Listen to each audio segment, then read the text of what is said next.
এইবেলি অম্বুবাচী মহাযুগৰ কাৰণে আমি বিশেষ কিছুমান নিয়ম আমি ৰাখিছোঁ।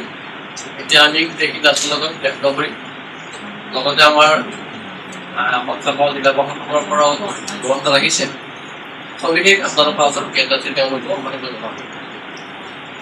এইবেলি আমাৰ অম্বুবাচী মহাযুগ 2025 বৰ্ষৰ অহা 22 জুন তাৰিখে দিনৰ 2:56 যোৱাৰ লগে লগে অৰ্থাৎ 22 দিনৰ দিনাখন 2:56 বন্ধ হ'ব। আমাৰ এটা পৰম্পৰা আছে, 3 দিনলৈকে আমাৰ মাৰটোত বন্ধ থাকে। 23, 24, 25 3 দিন বন্ধ হ'ব আৰু 26 তাৰিখে ৰাতিপুৱাই আমাৰ এইখিনি অৰ্থাৎ দেৱী স্নান পৰ্বৰ পৰা পূজা হ'ব। এইখিনি সমাপন কৰাৰ পাছত আমি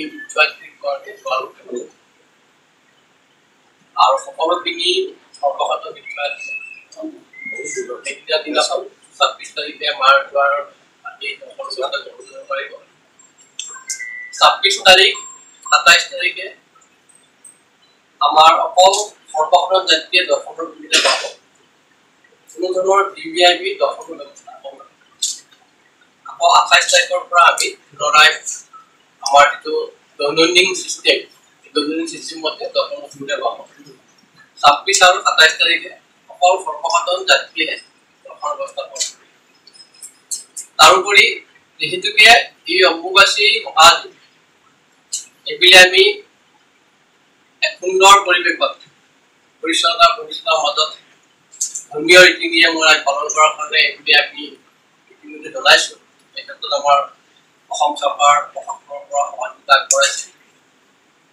এইবুলি অকল আমাৰ অম্বুবাচী মহাযুগৰ সময়ত শান্তিপূৰ্ণভাৱে অৰ্থাৎ কোনো ধৰণৰ দুৰ্ঘটনাৰ লগতে কোনো ধৰণৰ হুলস্থুলীয়া পৰিৱেশত যাতে মেলাখন নহয়, এই যিটো অম্বুবাচী মহাযুগটো এতিয়া শান্তিপূৰ্ণভাৱে পালন কৰা উৎসৱ।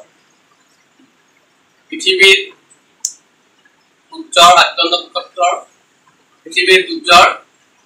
মিথুন ৰাশিৰ আদ্য নক্ষত্ৰৰ সংযুক্তৰ সময়ত অম্বুবাচীৰ প্ৰকৃতি হয় আৰু সেই সময়ছোৱাৰ পৰা 3 দিনলৈকে দেৱী অজস্বলা হয় বুলি আমাৰ এটা মান্যতা আছে।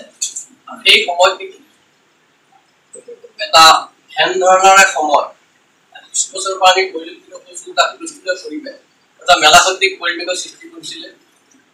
সেইটো আমি এইবাৰ আঁতৰাই আমি প্ৰশাসনৰ ফালৰ পৰা অসম চৰকাৰৰ ফালৰ পৰা সহযোগিতা বিচাৰিছোঁ, যাতে প্ৰতিজন যাত্ৰীয়ে পথে পথে আহি যাতে শান্তিপূৰ্ণভাৱে মন্দিৰ পৰিক্ৰমা কৰে।